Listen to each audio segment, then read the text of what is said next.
आज जेव्हा इथे आले आणि आधी शीतलताईंना भेटले, नंतर राजेश दादांना भेटले, मोठी माणसं कायम खूप साधी असतात या माझ्या धारणेवर पुन्हा एकदा अधोरेखन झाले. ती खूप साधी असतात, ती खूप नम्र असतात. आणि एक वाक्य दादा तुमच्यासाठी जे मला इथे तुमच्याकडे बघताना असं वाटलं की मी हे म्हणायला हवं, की ज्याच्याकडे दूरदृष्टी असते तो नवी सृष्टी तयार करतो. आणि तुम्ही मला दिसताय त्या ठिकाणी. म्हणजे 2006 साली आपलं गाव सोडून, आपलं घर दार कुटुंब सोडून एक माणूस मुंबईसारख्या शहरामध्ये जातो, तिथे काम करतो, तिथे आपला व्यवसाय सुरू करतो. तो व्यवसाय त्याचं बसतान तिथे व्यवस्थित बसतं, पण त्या सगळ्या प्रोसेसमध्ये त्याला आपलं गाव आठवत राहतं.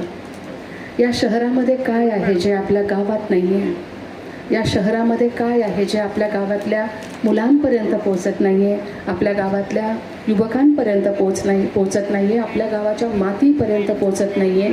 हा रात्रंदिवस विचार करून मागच्या 10 वर्षापूर्वी तुम्ही हे फाउंडेशन सुरू करताय.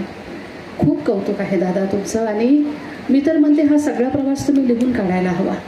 हा पुढच्या पिढीसाठी मार्गदर्शक प्रवास असणार आहे, की एक व्यक्ती, सगळेच जण जात नाहीत बरं का, असं म्हणजे गावातून गेलेले सगळेच परत आले असं होत नाही. मी त्याबद्दलही काही बोलणार नाही. म्हणजे परत येतात ते नवीन सृष्टीचं स्वप्न घेऊन येतात आणि ती सृष्टी तयार करतात. ही सृष्टी तयार होताना मी बघते.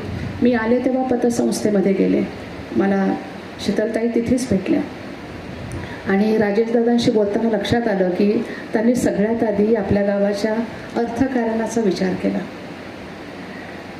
त्यानंतर शिक्षणावर आलं. म्हणजे तुमची जी शाळा आहे CBSE स्कूल, माझ्या गावातल्या मुलांना काय मिळत नाही ते कसं मिळायला हवं आणि ते कमी फीमध्ये कसं अवेलेबल व्हायला पाहिजे. माझ्या परिसरामध्ये कुठल्या वर्गातली, म्हणजे मध्यम वर्ग आहे, उच्च मध्यमवर्गीय आहे किंवा गरीब वर्ग आहे, जो कुठला वर्ग आहे, माझा परिसर, माझा गाव, त्यांना इथे कसं सगळ्या सुविधा उपलब्ध होतील त्यांचा विचार करून ती शाळा त्यांनी उभी केली. आणि गेली 10 वर्ष, मला वाटतं 10वीचं 3रं वर्ष आहे हे, आणि 100% निकाल आहे त्या शाळेचा. त्या शाळेच्या विद्यार्थ्यांना मी इथे पाहिलं. म्हणजे धुरंधर 1ची पहिले म्युझिक वाजत होती, बरोबर आहे ना, तो अक्षय खन्ना नाचतो त्यावर म्युझिक वाजत होती सुरुवातीला, आणि नंतर एकदम सावित्रीमाईचं नाटक सादर झालं. केवढी मोठी रेंज आहे ही, केवढी मोठी रेंज आहे. पण त्याही पुढची गोष्ट सांगते.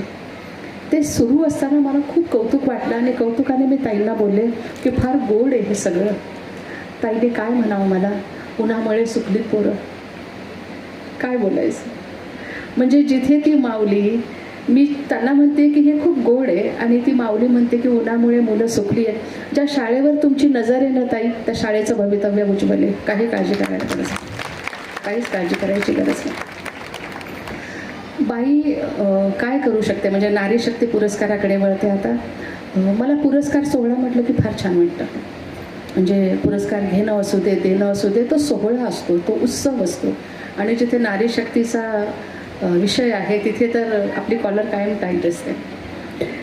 मुळात बाई ही काय म्हणता येईल त्याला, की तिला प्रत्येक गोष्टीसाठी पुरस्कार दिला गेला पाहिजे, तिच्या असण्याचा कायम गौरव केला गेला पाहिजे, या मताची मी आहे. मी माझ्या आईला पाहिलं, मी माझ्या आईचा प्रवास जवळून पाहिला.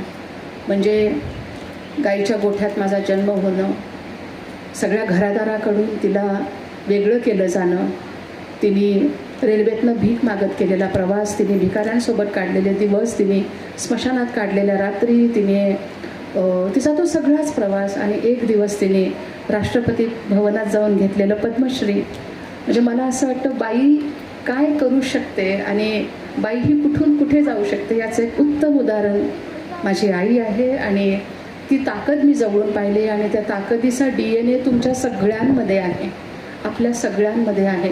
आपण ठरवलं ना तर आपण काहीही करू शकतो. आणि त्यातून तुम्ही समाजातल्या, ह्या परिसरातल्या वेगवेगळ्या क्षेत्रामध्ये काम करणाऱ्या महिलांची निवड करता, त्यांना प्रोत्साहन देता. मुळात पुरस्कार ना हे 2 गोष्टींसाठी दिले जातात असं मला कायम वाटतं. एक अशी की कृतज्ञता व्यक्त केली जाते एखाद्या व्यक्तीने, एखाद्या महिलेने, जर समाजाप्रती भरीव योगदान दिलं असेल तर त्या कृतज्ञाप्रती एक पुरस्कार असतो आणि एक पुरस्कार हा कायम तुमच्याकडून समाजाला यापुढेही अपेक्षा आहेत हे दाखवून देण्यासाठी असतो. मी अजून पुरस्कारार्थींना भेटलेले नाही आहे, पण मला वाटतं सगळ्यांचा विचार तिथे केला गेला असणार आहे.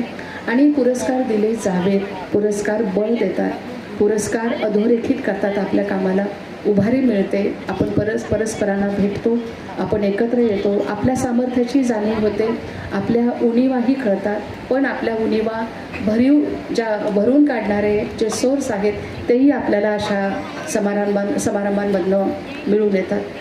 सगळ्या पुरस्कारार्थींचं मी इथे कौतुक करते, इथे त्यांचं अभिनंदन करते.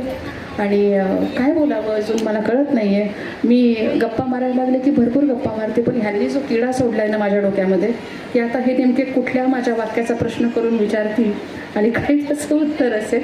पण हरकत नाही राजेश दादा, मी तुम्हाला हक्काने दादा म्हणणार आहे आणि तुम्हाला ताई म्हणणार आहे. मी तुम्हाला वहिनीही म्हणू शकते, पण ताई मला अजून जवळचं वाटतंय. सो तुम्ही माझ्या माई परिवाराचा भाग झाला आहात.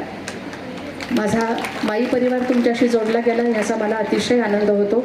आणि तुमच्या फाउंडेशनतर्फे जर माझ्याकडून काही मला काम करता आलं, माझ्याकडे जर काही जबाबदारी सोपवता आली, मी जर तुमच्या कुठल्या कामी पडत असेल तर मला नक्की सांगा, मला ते काम नक्की करायला आवडेल. आपण पुन्हा भेटत राहूया, पुन्हा संवाद साधूया एकमेकांशी. आणि आज जे काही आपल्यामध्ये स्नेहबंध तयार झाला आहे तो स्नेहबंध असाच आपण बांधून ठेवूया, जागृत ठेवूया. पुन्हा एकदा तुम्हा सगळ्यांचे आभार मानते, दादांचे ताईंचे आभार मानते की त्यांनी मला इथे प्रमुख व्यक्ती म्हणून बोलवलं, प्रमुख पाहुणे म्हणून बोलवलं, इथे बोलण्याची संधी दिली. Thank you so much. जय हिंद, जय महाराष्ट्र.